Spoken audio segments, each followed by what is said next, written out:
নমস্কার, আমার আপনজনেরা, রুদ্রবার্তে আপনাদের সকলকে স্বাগত জানাই। আমি রুদ্রপ্রসাদ ব্যানার্জি।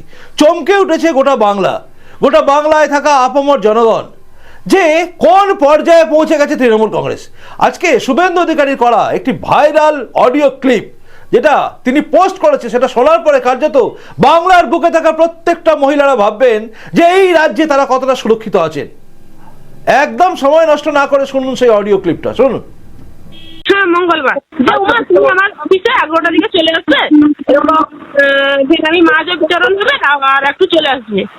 দিয়ে আমি 11টার দিকে বাবুকে স্কুলে ছেড়ে আমি ভাবলাম যে বিকাশবাবু যখন রাস্তার জন্য সমাধান করবে তখন 11টার দিকে ডেকেছে। আমি ভাবলাম যে আগে ব্লকে ঢুকে তারপর আমি অঞ্চলে ঢুকবো, এটা ভেবে আমি গেছি। দিয়ে যখন সেই রুমে বিকাশবাবু আছে, শিবানী খিলা আছে আর শিবানীদির মানে আধিকারিক আছে। যে বসার পরে তাদের সঙ্গে কথা বলার পর আমি যখন বললাম যে বিকাশ দা এই রাস্তার একটু সমস্যার সমাধান তুমি একটু করে দাও, এই রাস্তার জন্য কন্ট্রাক্টরও বারবার আমাকে ফোন করছে। আচ্ছা ঠিক আছে তুমি বসো, আমি দেখছি। দিয়ে তাকে ফোন লাগানোর পরে কিছুক্ষণের পরে মানে সে রুম থেকে বেরিয়ে যায়। আমি বলছি, আমি বিকাশ থেকে ফোন করলাম, বিকাশ দা তুমি বেরিয়ে গেলে রাস্তাটার সমস্যার সমাধান করলে না। না আমি আসছি। আচ্ছা ঠিক আছে। কিছুক্ষণের পরে ফোন করে বলে উমা তুমি উপরে চলে আসো, উপরে চলে আসো। আমি বলছি উপরে না, হ্যাঁ উপরে আসো। দিয়ে আমি তার সেখানটায় তার ছিল মানে আরেকজন লোক ছিল। উপরে আজকে কোনো মিটিং আছে? বলছি আমি তো জানি না মিটিং ফিটিং আছে কিনা। আচ্ছা ঠিক আছে উপরে যাচ্ছি। দিয়ে উপরে গেছিলাম। উপরে যাওয়ার পরে মিটিং হলে যখন দেখি মিটিং হলে তো মিটিং হয়নি, কেউ নেই। আবার ফের নিচে এসছি। দিয়ে বিজয় স্যারের রুমে ঢুকতে, যে বিজয় স্যারের কাছে এখানটায় যে পাড়াটা থাকে তাকে জিজ্ঞাসা করলাম যে আজকে কি বিজয় স্যার এক্ষুনি এসছে? বলছে না তো। আমি বিকাশবাবুকে ঢুকেছে এখানটায়? বলছে না তো, এখানটায় তো ঢুকেনি। দিয়ে আমি বললাম বলছে উপরে নাকি বলছে। আচ্ছা ঠিক আছে আমি নিচে যাই। এবার নিচে গিয়ে বিকাশবাবু যে গাড়িতে যায় সেখানটায় তার ড্রাইভার বসে আছে। আমি তাকে জিজ্ঞাসা করছি বিকাশবাবু কি এদিকে যাচ্ছে নাকি বলো তো? বলছে কি উপরে উপরে কোথায় বলছে, কোথায় উপরে আমিও খুঁজে পাইনি। আরে তুমি একটু ফোনটা লাগাও তো, কোথায় উপরে বলছে। বলছে না বাবা আমি ফোন করবো না, আমাকে বকবে। আমি বলছি তাহলে উপরে উপরে কথা বলছে যে জয়েন্ট স্যারের রুমে কি ঢুকেছে? আচ্ছা ঠিক আছে জয়েন্ট স্যারের কাছে যাই। জয়েন্ট স্যারের কাছে ঢুকবো, ফোন এসছে আবার, বিকাশবাবু ফোন করছে যে মা তুমি উপরে চলে আসো। আমি উপর থেকে তো এলাম, কোনো মিটিং তো হয়নি, কোনো কিছু হয়নি। তা তুমি আসো, একটা রুম আছে দেখো তো, রুমটা খোলা আছে। দিয়ে রুমটা খোলা আছে। তখন আমি বলছি সেখানটা রুম আছে না? হ্যাঁ রুম আছে, পেশাব ঘরের কাছে রুম আছে। যখন আমাকে বিকাশবাবু এই কথা বলে, দিয়ে আমি যখন দেখি সেখানটায় বসছে, আমি যখন সেই রুমে বসছে আমি বলছি হ্যাঁ বিকাশ শরীর কি অসুস্থ? সেখানটায় উঠে এলে এখানটায় বলছে হ্যাঁ আমি ফোন করছি। দিয়ে আমি ঢোকার পরে আমি দরজাটা কিন্তু খুলে দিয়েছি। বলছে ওমা তুমি দরজাটা খুলোনি, দরজাটা চাপাও। বলছি না না বিকাশ দরজাটা খোলা থাক, আর তুমি একটু ফোনটা লাগাও, আমার অফিসে এগুলো ফোন করছে এরকম।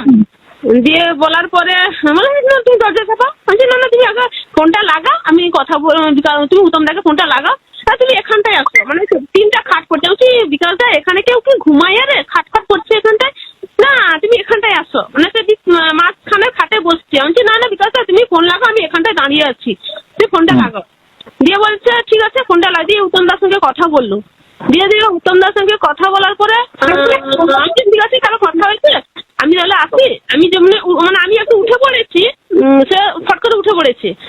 উঠে পড়ে এসে বলছে গাল ধরে বলছে যে এরকম তুমি সব পারবে, তুমি প্রধান মানে সব পারবে। দিয়ে গালে চুমু খেয়ে যাচ্ছে। আমি তখন বলছি এটা বিকাশ রুমে ডেকে এরকম করে এরকম যেহেতু সে বলার পরে সে আর কিছু বলেনি, বেরিয়ে এসছে। বলছে তুমি যাও, আমি তোমার সঙ্গে ফোনে কথা বলবো। দিয়ে আমি বেরিয়েছে পর আমি আমার হাজব্যান্ডকে ফোন করি। আমি কিন্তু রুম স্টেশন থেকে বেরিয়ে এসেছি। বেরিয়ে আসার পর ফোন করি আমার হাজব্যান্ডকে।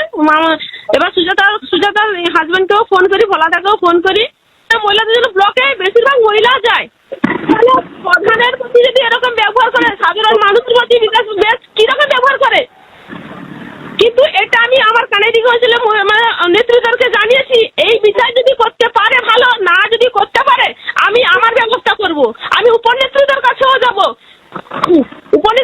আমি মানে দরকার পড়লে আমি নবান্নয় গিয়ে আমি মমতা ব্যানার্জির সঙ্গে ডাইরেক্ট কথা বলবো যে এই বিষয়গুলো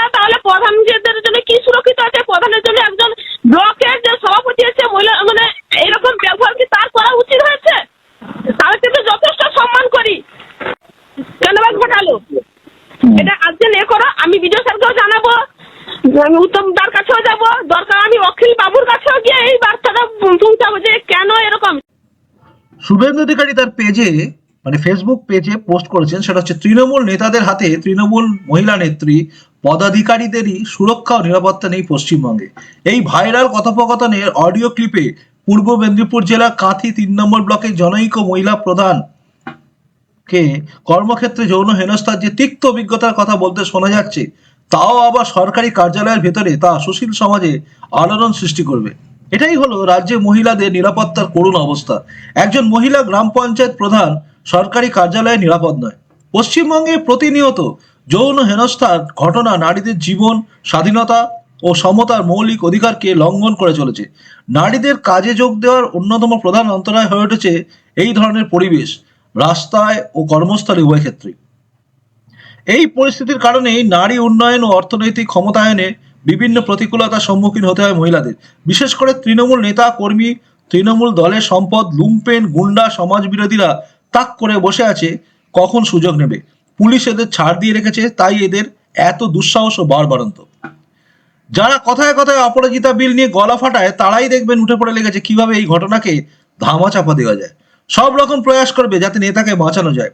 আমি মারিসদা থানার ওসি, কাঁথির এসডিপিও ও পূর্ব মেদিনীপুরের ভারপ্রাপ্ত পুলিশ সুপারকে বলবো, রাজনৈতিক রং না দেখে স্বতঃপ্রণোদিতভাবে মামলা দায়ের করে নিরপেক্ষ তদন্ত করুন ও অভিযোগ সত্যি হলে কড়া আইনি পদক্ষেপ করুন অভিযুক্ত পঞ্চায়েত সমিতির সভাপতির বিরুদ্ধে। এটা পোস্ট করেছেন কিন্তু শুভেন্দু অধিকারী। আর এখানেই বলার বিষয় যে আমরা যেটা দেখেছি না, সরকারি কার্যালয় বলছেন ইনি, তো সেখানে আমরা দেখেছি যে কিভাবে আরজিকর কাণ্ড ঘটেছে। সবই বুঝিয়ে দেয় এই রাজ্যে সব সম্ভব, এই রাজ্যে এই রকম হায়নারা লুকিয়ে আছে, তাই আমাদের সচেতন হতে হবে। শুনলেন আপনারা, এবং তার সঙ্গে সঙ্গে দেখলেন শুভেন্দু অধিকারী ঠিক কি কথাগুলো বলেছেন। মনে রাখবেন, এই অডিও ক্লিপ শোনার পরে আপনার মনের মধ্যে কি রিপারকাশন হচ্ছে আমি জানি না, কিন্তু সাধারণ মানুষ হিসেবে আমি বলতে পারি যে একজন পঞ্চায়েত প্রধান যদি এইভাবে বিপদের মুখে থাকে, তাহলে সাধারণ মানুষের কথা ভাবুন আপনি। আমার খুব মনে পড়ে যাচ্ছে যারা সন্দেশখালী ঘটনাকে বলেছিলেন ফেক, এসব সাজানো ঘটনা বিজেপির, এক্ষেত্রে তারা কি বলবেন? তৃণমূলের যে প্রধান, জনৈকা প্রধান, তিনি যখন এই কথা বলছেন, তাহলে কি কোন জায়গায় আছি আমরা? তিনি কিন্তু একটা সুন্দর কথা বলেছেন। তিনি কি বলেছেন আরো একবার শুনুন আপনি মন দিয়ে, ছোট্ট করে এই কথাটা। দিদি আসার পর ফোন করি আমার হাজবেন্ডকে, এবার সুজাতার হাজবেন্ডকেও ফোন করি, ভোলাদাকেও ফোন করি। মহিলাদের জন্য ব্লকে বেশিরভাগ মহিলা যায়, তাহলে প্রধানের প্রতি যদি এরকম ব্যবহার করে, সাধারণ মানুষের প্রতি বেশ কিরকম ব্যবহার করে। কিন্তু এটা আমি আমার কানে দিকে হয়েছিল, নেতৃত্বকে জানিয়েছি, এই বিষয় যদি করতে পারে ভালো, না যদি করতে পারে আমি আমার ব্যবস্থা করব। আমি উপনেত্রীদের কাছেও যাব, আমি মানে দরকার পড়লে আমি নবান্নয় গিয়ে আমি মমতা ব্যানার্জির সঙ্গে ডাইরেক্ট কথা বলবো যে এই বিষয়গুলো তাহলে প্রধানদের জন্য কি সুরক্ষিত আছে, প্রধানের জন্য একজন ব্লকের যে সভাপতি আছে মহিলা, মানে এরকম ব্যবহার কি তার করা উচিত হয়েছে? তাহলে কিন্তু যথেষ্ট সম্মান করি। হ্যাঁ, ঠিক শুনলেন যে সাধারণ মানুষ তাহলে কি করবে, মানে সাধারণ মানুষের আজকে কি অবস্থা আছে ভাবুন। তিনি বলছেন আমি নবান্নে যাব, আমি অমুক জায়গায় জানাবো, দিদিকে জানাবো, কিন্তু কার্যত এই রকম টাইপের লোকেরা কোথায় কোথায় রয়েছে। শাহজাহান শেখের বেলা অনেকে বলেছিলেন যে এইগুলো হতে পারে পিঠে খাওয়ার কথা গল্প।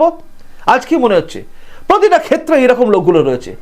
এই নীচ প্রবৃত্তির লোক, জানোয়ার টাইপের লোক, জানোয়ার বললেও ভুল হবে, এই জানোয়ারের চেয়েও অধম এই সমস্ত লোকেরা চারিদিকে ঘুরে বেড়াচ্ছে, যাদের বিরুদ্ধে আপনাকে আমাকে সবাইকে সরব হতে হবে।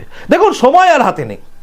আপনি যদি ভাবেন যে এরা শুধরে যাবে, মমতা বন্দ্যোপাধ্যায় ব্যবস্থা নেবে, তাহলে জানবেন কাঁচকলা, এদের কদিন পরে আবারও ফিরে আসবে। অর্থাৎ এদের সাসপেনশন এবং উঠে যাওয়া, এটা একদম সেই কি বলবো, সকাল আর রাত্রির মতো, মানে রাত্রি হয়েছে সকাল হবে এই টাইপের, মানে এই হলো চলে গেল। এরা এছাড়া কিচ্ছু নয়। আরাবুল ইসলাম থেকে শুরু করে অনেকের নাম আপনাদের মনে আছে, যারা জগ ছুঁড়ে মেরেছিল একদম শিক্ষিকাকে। এরকম প্রচুর ঘটনা আছে। তারপর তাদের পুরো সাসপেন্ড করা আছে, কিছুদিন পর তুলে দেওয়া আছে। এই যে তুলে দেওয়া, সাসপেন্ড করা, এগুলোতে কোনো ফ্যাক্টর নয়। আসল কথাটা ক্ষমতায় টিকে থাকতে চাইবে। এই ব্লক সভাপতির নামে যে অভিযোগ, একে কি সরিয়ে দেবে? উত্তর হচ্ছে না, এর বিরুদ্ধে ব্যবস্থা হবে, শুধুমাত্র আইওয়াস হবে। মনে রাখবেন, তৃণমূল যদি আবারও ক্ষমতায় আসে, তাহলে ছত্রে প্রতিটা জায়গায় এইরকম লোকগুলো থাকবে, যেখানে গিয়ে প্রতি পদে পদে বাংলার প্রতিটা মহিলা অপমানিত হবে। কে বলতে পারে কালকে কেউ বলবে ডেকে নিয়ে গিয়ে, এই তুই টাকা পাচ্ছিস, ওপরে আয়। এই যে কথাটা বলার সাহস, এই অধ্যত্ত, আজকে তৃণমূলের একজন কর্মী, তিনি একজন প্রধান, তাকে যখন এই কথা বলতে পারে, আপনি আমি, আমার বাড়ির, আপনার বাড়ির মেয়েরা কতটা সুরক্ষিত আছে? এটা ভাবতে হবে। তাই এখনই প্রতিজ্ঞাবদ্ধ হতে হবে, এই তৃণমূল সরকারকে সরাতে হবে। এই তৃণমূল সরকারকে না সরালে বাংলার বুকে থাকা সাধারণ মা বোনেরা কি আজকে সুরক্ষিত থাকবে? এই প্রশ্নটা উঠছে, আর এই প্রশ্ন উঠবে বারবার, আর তাই পাল্টানো দরকার, তাই না? কি ভাবছেন আপনি? পুরোটা শোনার পরে আপনার কি মনে হচ্ছে? আজও কি আপনি চুপ করে থাকবেন, ভাববেন না আমি কেন কিছু বলবো, আমার তো কিছু হচ্ছে না? মনে রাখবেন, ঘুঁটে পড়ে গোবর হাসে, আর ঘুঁটে বলে তোরও একদিন আছে। আজকে তৃণমূলের এই মহিলা নেত্রী এবং যিনি পঞ্চায়েত প্রধান, তিনি আজকে যে উপলব্ধি করেছেন, এই উপলব্ধি কতজন করে গেছে সেটা ভাবুন। আজকে তিনি সোচ্চার হয়েছেন, আর এছাড়া কতজন সোচ্চার হতে পারেনি সেটা ভাবুন। কত মানুষ হয়তো চুপ করে অসহায় হয়ে সহ্য করে নিয়েছে, তাই না? তাই এই সমস্ত কিছু বদলাতে হবে। আমাদের বাড়ির মা বোনেরা যেন সুরক্ষিত থাকে, এটা আমাদের চিন্তা করতে হবে, তাই আওয়াজও তুলতে হবে। ভালো থাকুন, দেখা হচ্ছে পরের রুদ্রবার্তাতে। নমস্কার, বন্দে মাতরম, ভারত মাতা জয় হোক, জয় হিন্দ।